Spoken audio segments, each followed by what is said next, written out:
안녕하세요. 자유지승입니다.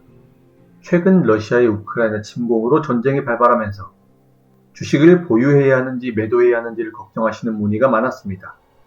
따라서 오늘은 전쟁과 주식시장이라는 주제로 전쟁이 발발했을 때 주식시장이 어떻게 반응했는지를 역사를 통해 살펴보고 전쟁이 발발하면 어떻게 대응해야 되는지 그 방법을 살피는 투자의 지혜를 함께 나누겠습니다.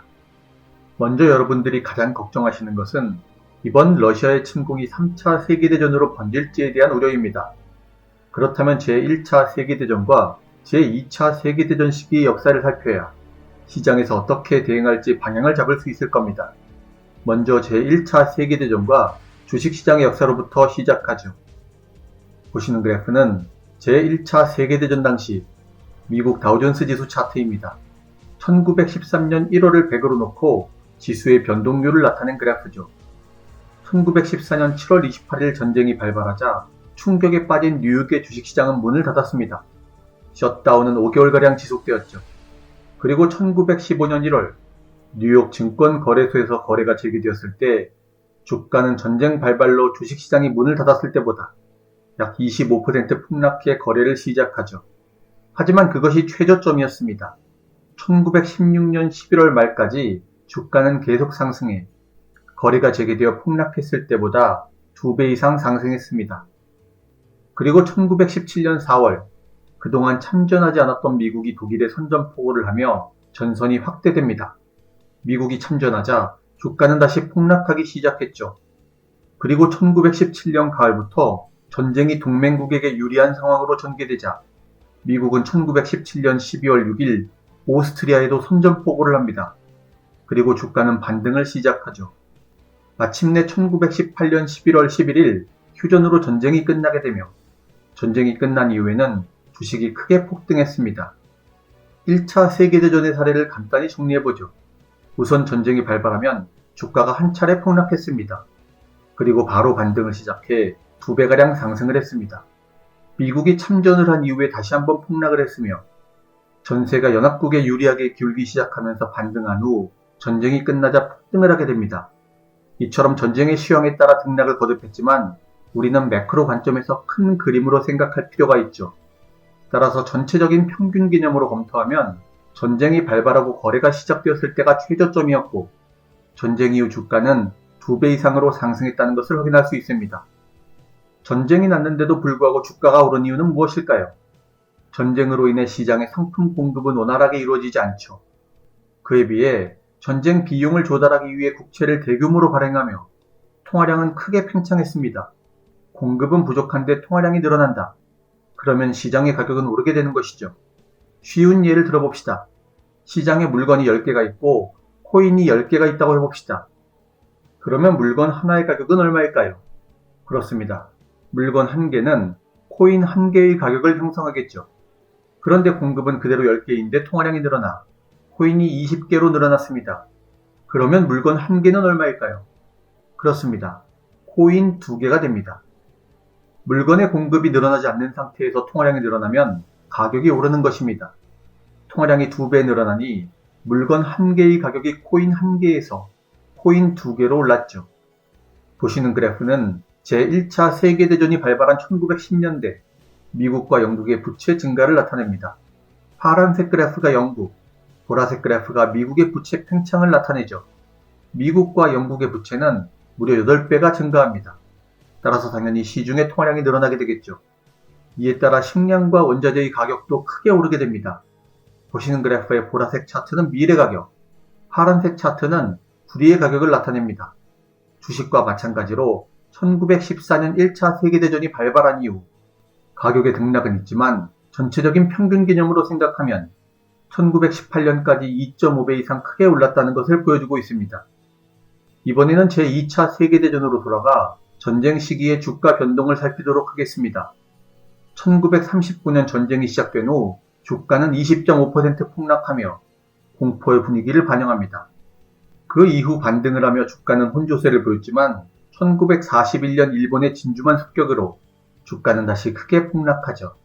반등의 계기를 마련한 것은 1942년 산호회 전투였습니다. 산호회 전투에서 미국이 일본에게 승리하면서 전세를 역전시키기 시작하죠. 이후 전세가 연합국으로 기울자 1945년 4월 30일 히틀러는 자살로 생을 마감합니다. 그리고 5월 7일 독일군이 항복하며 추축국이 붕괴하죠. 이후 미국은 1945년 8월 6일 히로시마에, 1945년 8월 9일 나가사키에 원자폭탄을 투하해 일본을 초토화시키고 결국 일본은 1945년 8월 15일 항복하게 됩니다. 이때까지 주가는 계속 상승해 저점으로부터 약 200%, 전쟁 시작으로부터 약 50% 상승하며 마무리되었습니다. 2차 세계대전의 사례도 간단히 정리해보죠. 전쟁이 시작된 후 주가가 일시 폭락하고 전쟁의 부침에 따라 등락을 거듭합니다. 하지만 결국 전쟁이 마무리될 시점에서는 전쟁이 발발했을 때보다 주가가 크게 올랐다는 점에서 1차 세계대전과 같은 결론임을 확인할 수 있습니다. 즉 세계대전이 일어났다고 해서 주식시장이 완전히 붕괴되거나 무너지는 게 아니라는 거죠. 오히려 전쟁 발발 후 폭락이 나왔을 때 매수를 하고 전쟁 중에 등락을 인내하며 견딘 사람들은 큰 수익을 거두며 시장에서 살아남을 수 있었다는 것입니다. 세계대전과 같은 참혹한 전장 속에서도 시장에는 기회가 있었던 것이죠. 다음은 세계대전이 아니라 지정학적 이유로 벌어진 전쟁 또는 위기 국면에서 주식시장이 어떻게 반응했는지를 살펴보겠습니다. 제2차 세계대전 이후 벌어진 대표적인 전면전은 6.25 한국전쟁이죠. 전쟁이 발발한 6월 25일 당일 미국 주가지수는 5.4%가 하락합니다. 그리고 저점까지 12.9%가 하락하죠. 전쟁 발발 이후 저점을 찍을 때까지 걸린 시간은 23일입니다. 그리고 반등을 시작해 그래프에서 보시는 것처럼 계속 상승해 나가죠.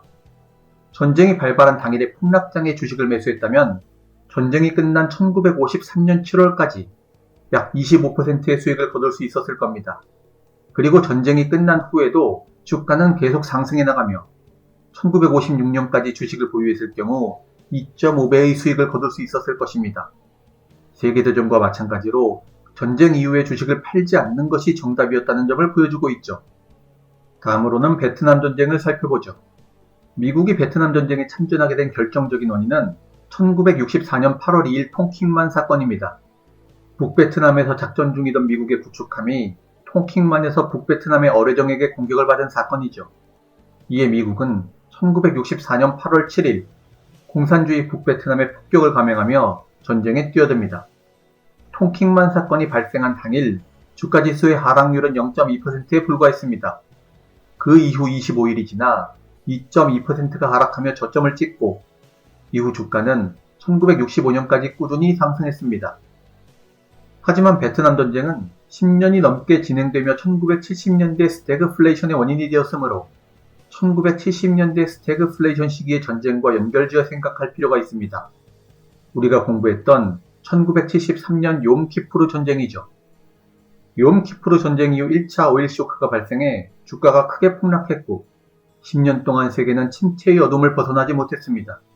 전쟁의 영향이 물가의 폭등과 경제의 침체라는 스태그플레이션으로 이어질 때 주식은 힘을 쓰지 못하고 깊은 어둠으로 빠져든 것입니다. 스태그플레이션 시대에 살아남았던 자산군은 금과 부동산이었죠. 그래서 1970년대가 주식시장에 주는 교훈은 전쟁 그 자체보다 전쟁이 경제의 침체와 스태그플레이션을 가져오는지를 전망하며 대응해야 한다는 것입니다. 이와 관련해서는 셀지성의 이전 강의, 스태그플레이션 시리즈를 참고해 주시기 바랍니다. 이제 전쟁이나 지정학적 위기 이후 시간이 흐름에 따라 주가의 변동이 어떻게 나타났는지를 12개의 사건으로 검토한 표를 보시겠습니다. 이 중 주요한 전쟁을 위주로 살펴보죠. 먼저 1979년 12월 소련의 아프가니스탄 침공입니다. 전쟁이 발발한 지 1개월 후 주가지수의 상승률은 5.6%, 3개월 후는 마이너스 7.9%, 6개월 후는 6.9%, 12개월 후는 전쟁 발발 당시보다 25.7% 상승입니다. 3개월 후까지 마이너스 7.9%의 조정이 있었지만 12개월을 보유하면 큰 상승을 가져왔다는 것을 알 수 있죠. 다음은 1990년 이라크의 쿠웨이트 침공입니다. 전쟁 1개월 후 주가지수는 마이너스 8.2% 하락, 3개월 후는 마이너스 13.5% 하락, 6개월 후는 마이너스 2.1% 하락, 12개월 후는 전쟁 발발 당시보다 10.1% 상승으로 마감했습니다. 전쟁이 발발한 후 6개월 정도까지 마이너스 2.1%의 하락 조정이 있었지만 12개월을 보유하면 결국 상승했다는 것이 확인됩니다. 다음은 1991년 걸프전입니다. 1개월 후 15.2% 상승, 3개월 후 23.5% 상승, 6개월 후 20.6% 상승, 12개월 후 전쟁 발발 당시보다 33.1% 상승입니다. 12개월을 보유했을 때 33.1%라는 큰 상승을 보여준 전쟁이죠. 걸프전의 경우는 미국의 일방적 승리가 예견되었기 때문에 주식시장에 미친 충격은 거의 없었다는 평가가 지배적입니다. 다음은 2001년 9.11 테러입니다. 9.11 테러는 이슬람 테러단체 알카에다가 항공기를 납치해 세계 무역센터 건물에 돌진했던 자살 테러 공격으로 이 공격으로 인해 세계 무역센터 건물이 무너지는 대참사가 벌어졌습니다. 사망자만 3,000명, 부상자는 25,000명에 달했죠. 정말 충격적인 사건이었습니다. 9.11 테러는 역사상 사망자가 가장 많은 테러 사건으로 미국의 경제에 큰 타격을 입히며 단기적인 디플레이션을 초래합니다. 9.11 테러 1개월 후의 주가는 마이너스 0.2% 하락, 3개월 후에는 2.5% 상승, 6개월 후에는 6.7% 상승, 12개월 후에는 테러 당시보다 마이너스 18.4% 하락을 기록했습니다.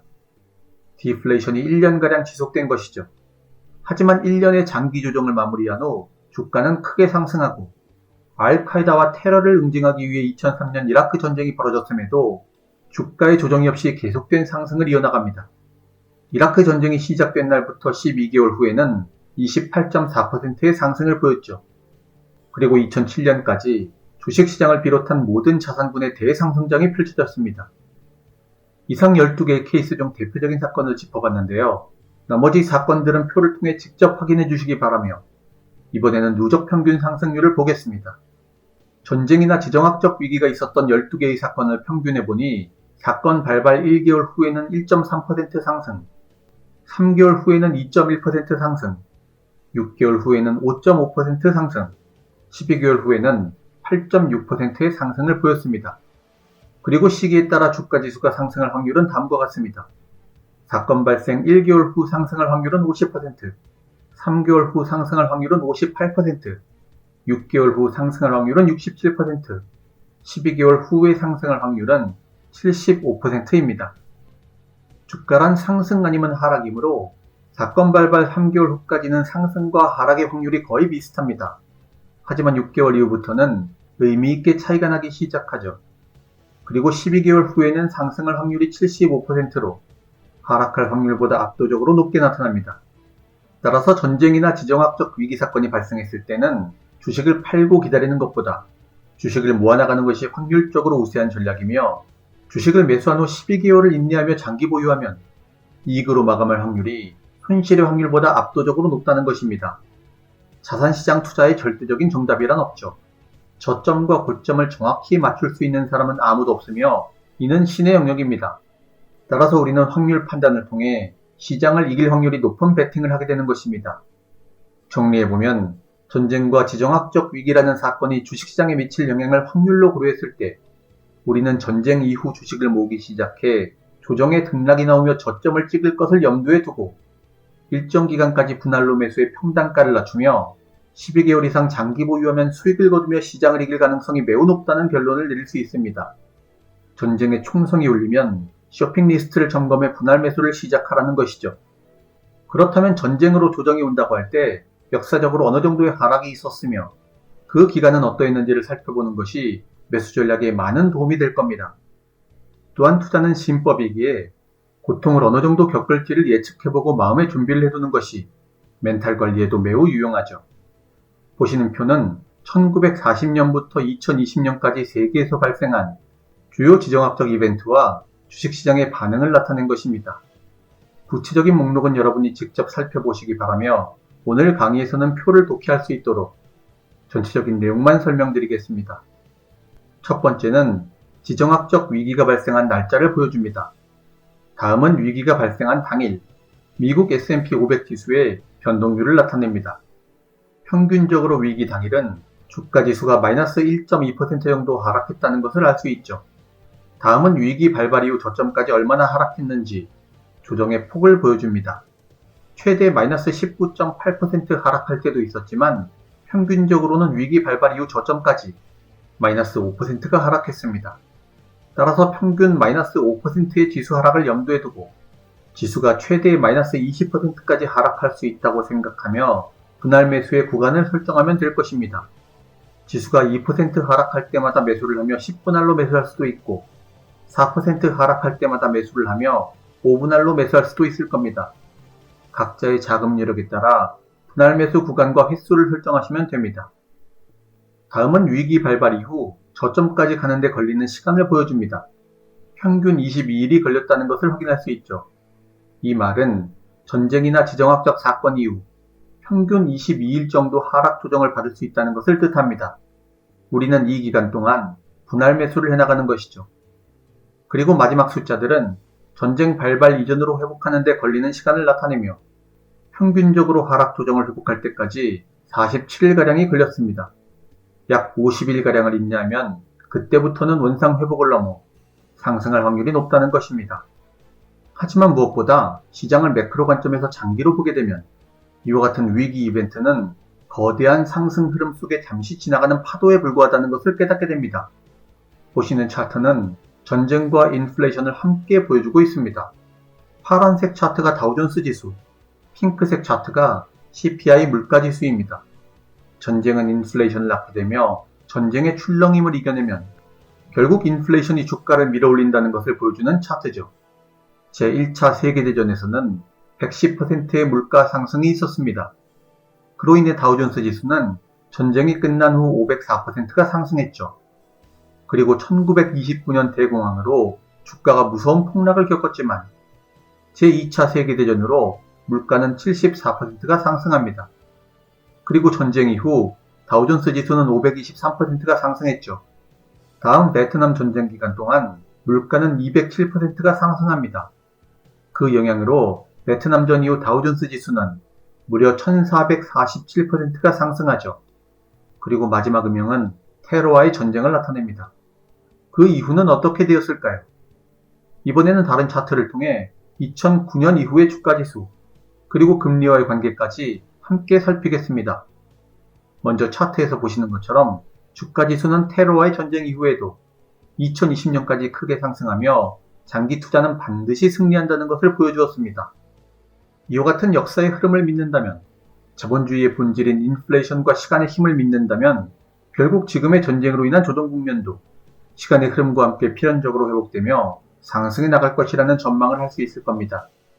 파란색 차트로 표시된 것이 미국 S&P 500 주가지수, 노란색 차트로 표시된 것이 10년물 국채금리, 파란색 차트의 말풍선으로 표시된 것이 주요 전쟁 국면입니다.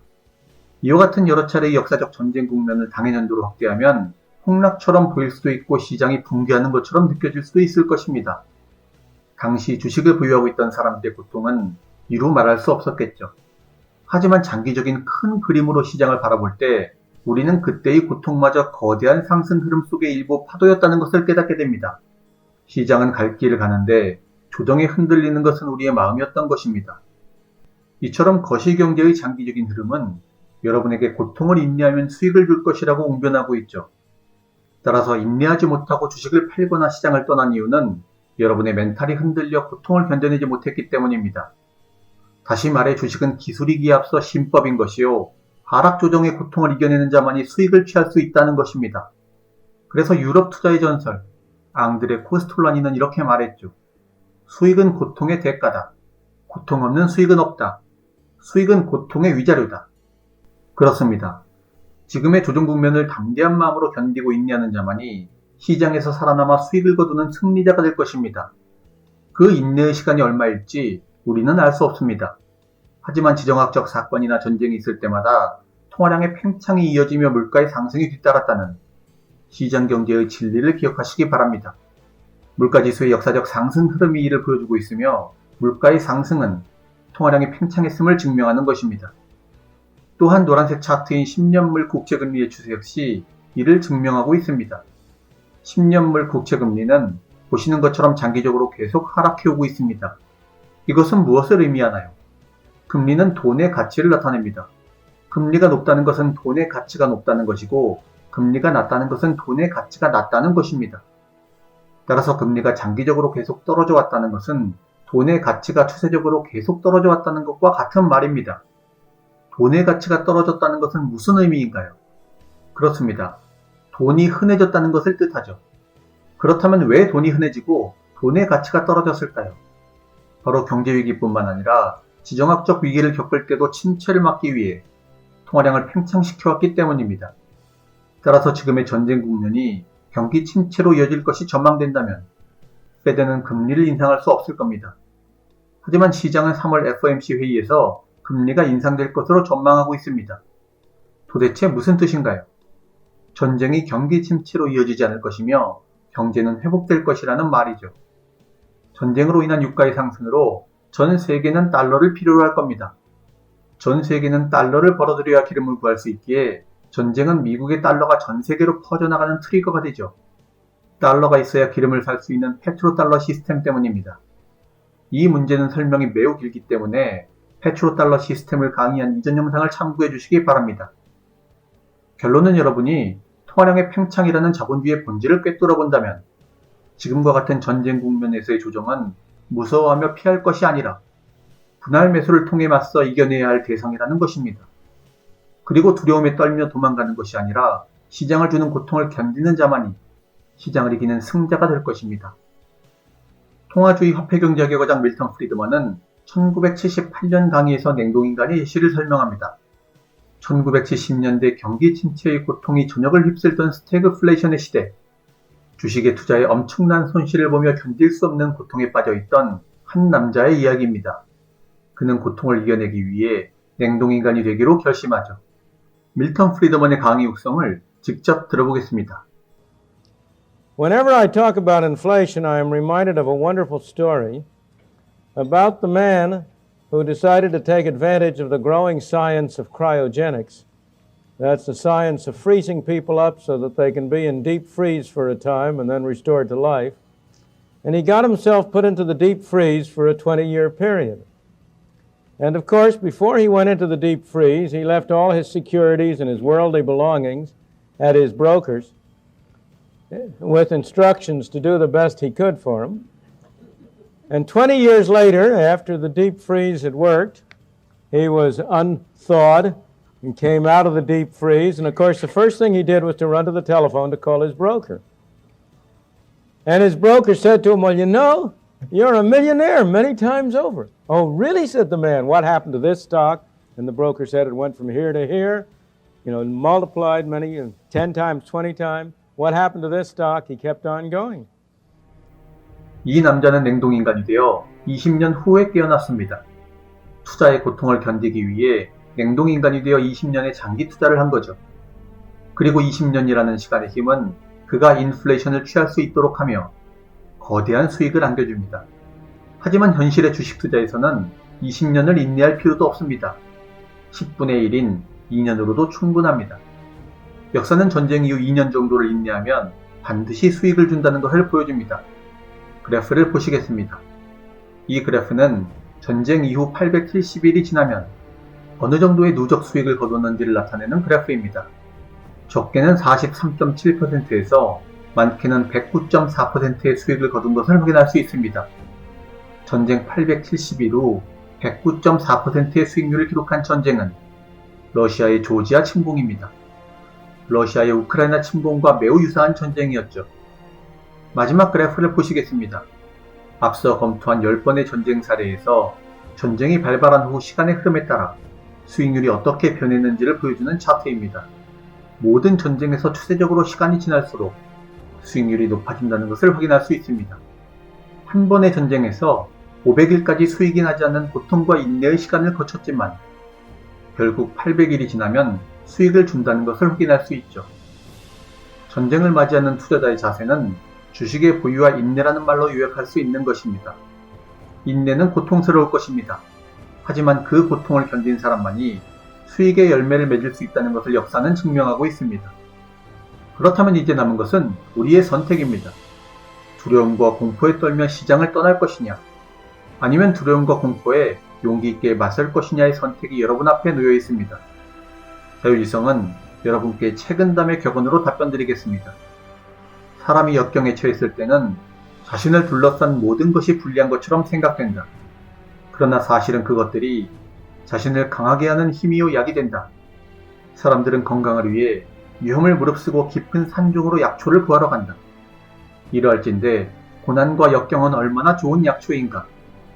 다만 고통이 약초인 줄 자신이 모를 따름이다.